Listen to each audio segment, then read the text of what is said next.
নিশ্চয়ই বিএনপি চাইবে না যে তার অস্তিত্বটাও এভাবে বিলীন হয়ে যাক, সে একজন স্বৈরাচার হয়ে উঠুক। মানে একদম বিএনপিকে যারা ধারণ করে, বিএনপির নেতৃত্বে একদম খালেদা বা তারেক রহমান থেকে শুরু করে, তারা নিশ্চয়ই চায় না যে বিএনপি এরকম স্বৈরাচার হয়ে উঠে, মানে সে আবার একটা মানে শেখ হাসিনা হয়ে উঠুক। সালামু আলাইকুম রহমতুল্লাহি ওয়া বারাকাতুহু। প্রিয় দর্শক, আশা করি ভালো আছেন, শুভেচ্ছা নিরন্তর।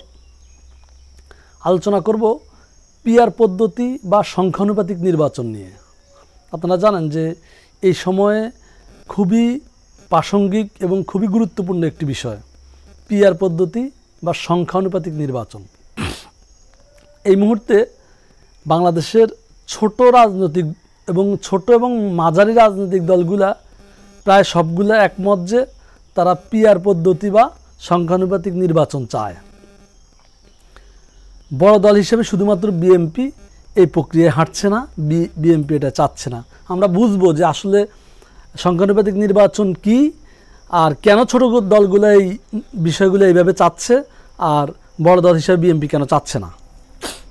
প্রথমত, পিআর পদ্ধতি বা সংখ্যানুপাতিক নির্বাচন হলো সেই প্রক্রিয়া যেই প্রক্রিয়ার মাধ্যমে মানে ভোটের ভিত্তি করে ভোটের আনুপাতিক হারে তাদের প্রতিনিধি নির্বাচন করা যাবে। অর্থাৎ আপনি কত সংখ্যক ভোট পেলেন, কত শতাংশ ভোট পেলেন, এর উপর নির্ধারণ হবে আপনার কতজন প্রতিনিধি সংসদে যাবে। আমি আর সহজ করে বলি, মনে করেন মানে গতানুগতিক প্রক্রিয়ায় যে ধারাটা আছে সেই ধারাটা কেমন আগে সেটা বুঝি। মনে করেন দুইটা দল প্রতিদ্বন্দ্বিতা করছে, মনে করেন দুইটা দল না তারও বেশি দল। 100% ভোটের মধ্যে বিএনপি বড় দল হিসাবে 30 থেকে 40% ভোট পেয়েছে, আর 60 থেকে 70% ভোট বাংলাদেশের অন্য যেসব রাজনৈতিক দলগুলো আছে সবাই মিলে পেয়েছে। কিন্তু এই 40% ভোট বিএনপি পাওয়াতে বিএনপি সরকার গঠন করবে, কিন্তু 60% ভোট অন্য রাজনৈতিক দল পাওয়ার কারণেও তাদের কোনো লাভ নাই। অর্থাৎ পুরো প্রক্রিয়াটাকে যদি আপনি এইভাবে বলেন যে 40% মানুষের প্রতিনিধিত্বকারীরা সংসদে গিয়েছে আর 60% মানুষের প্রতিনিধিত্বকারীরা সংসদে যাইতে পারে নাই, মানে বেশি সংখ্যক মানুষের মতামতের গুরুত্ব দেওয়া হয়নি, গুরুত্ব পায় নাই। অল্প সংখ্যক মানুষের মতামতের গুরুত্বের ভিত্তিতে সরকার গঠিত হয়েছে।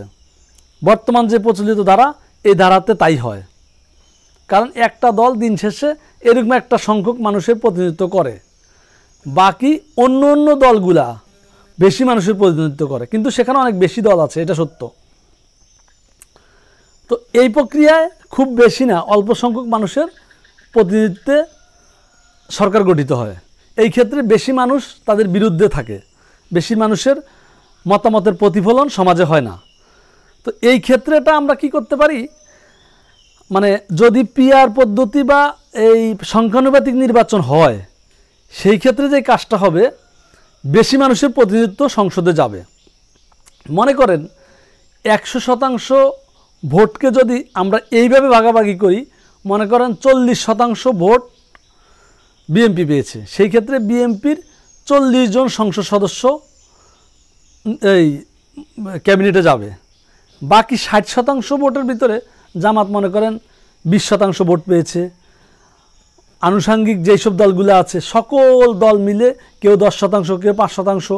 যদি আপনি 100 ক্যাবিনেট ধরেন, যেহেতু আমাদের ক্যাবিনেটটা 100 না 300, সেই ক্ষেত্রে সে তার 3 গুণ। মনে করেন কেউ যদি 10% ভোট পেয়ে থাকে, সে দেখা যাবে 30 জন সংসদ সদস্য পাঠাইতে পারবে। যে 1% ভোট পাবে, অনলি 1% ভোট, সেও 3 জন মানে এই এমপি সংসদে পাঠাইতে পারবে। এতে করে প্রায় সকল দলের প্রতিনিধিত্ব সংসদে থাকবে।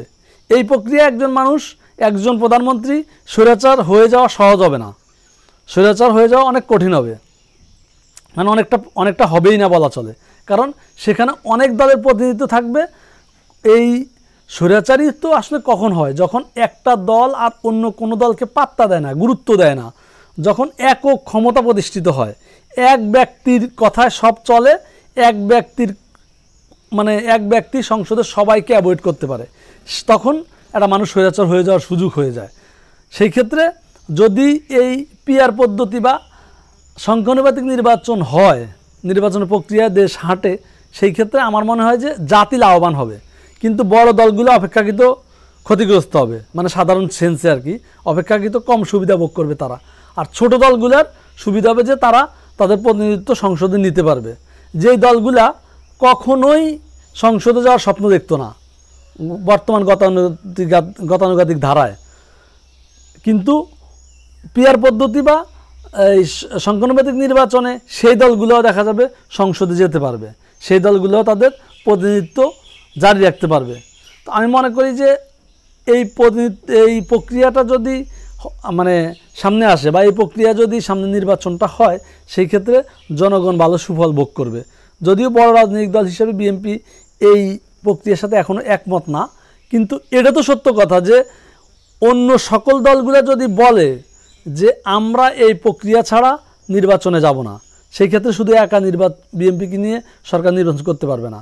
আবার এটাও সত্য কথা যে শুধুমাত্র বিএনপিও যদি বলে যে আমি নির্বাচনে যাব না এই প্রক্রিয়ায়, সেই ক্ষেত্রেও কিন্তু সরকার এই দলগুলোকে নিয়ে বিএনপিকে বাদ দিয়ে একা একা নির্বাচনে যেতে পারবে না, নির্বাচনটা সফল করতে পারবে না, একটা সুন্দর মানে ইনক্লুসিভ নির্বাচন হবে না। সেই ক্ষেত্রে অবশ্যই নেগোসিয়েশনের কোনো একটা পর্যায়ে উভয় পক্ষ থেকে ছাড় দিয়ে কোনো একটা জায়গায় যাওয়ার সুযোগ তৈরি হবে। তো সেই আলোচনাটা সামনে আগালে নিশ্চয়ই একটা মধ্যম পন্থার জায়গা তৈরি হবে, যে এই জায়গাটায় সবাই ডিপেন্ড করতে পারবে। আর মানে বড় দলগুলোর খুব বেশি ক্ষতি হবে না, খুব বেশি ক্ষতি হবে এটাও মনে করছি না। এই জন্য বড় দলগুলো কিন্তু এই যে যেমন শেখ হাসিনা অনেক বড় দল হইতে হইতে হইতে হইতে নিজেকে স্বৈরাচার করতে করতে এখন দেশ থেকে পালায়ন করতে হইল, মানে তার অস্তিত্বই বিলীন হয়ে গেল। নিশ্চয়ই বিএনপি চাইবে না যে তার অস্তিত্বটাও এভাবে বিলীন হয়ে যাক, সে একজন স্বৈরাচার হয়ে উঠুক।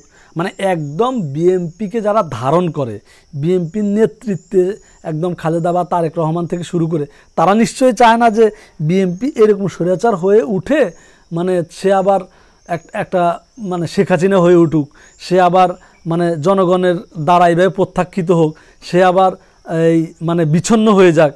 তো সেই ক্ষেত্রে মানে গ্রামের সুটকে সাটকে নেতারা, বাকি এই যারা ধরো মারো খাও এরকম নেতারা চাইবে যে বিএনপি এরকম হয়ে যাক, হলে তারা সুবিধা ভোগ করবে। কিন্তু একদম বিএনপির মৌলিক যে জায়গাটা, বিএনপির মূল যে ধারাটা, সেই ধারাটা আমি মনে করি না নিশ্চয়ই এটা চাইবে। তারা চাইবে যে বিএনপি তার সঠিক ধারায় এবং মানুষের রাজনীতি করুক। সেই ক্ষেত্রে সে 40% প্রতিনিধিত্ব নিশ্চিত করতে পারে, তাও সে 43-120টা এমপি পাঠাইতে পারবে সংসদে। তাতে করে কি হবে, বাকি এমপিগুলা নানান দল থেকে আসবে, কেউই একক কর্তৃত্ব সংসদে করতে পারবে না। এতে করে জনগণের জন্য ওই সরকারটা কখনো হুমকি হবে না। এই জন্য আমি মনে করি যে পিআর পদ্ধতি বা এই সংখ্যানুপাতিক নির্বাচন এখন একটা সময়ের দাবি। আর আমরা যেই ধারায় রাজনীতি করে আসছিলাম বা চলে আসছিল, এই ধারাটা আসলে বাংলাদেশের মানুষ এই ধারার বিদ্যুৎ থেকে বেরোতে চায়।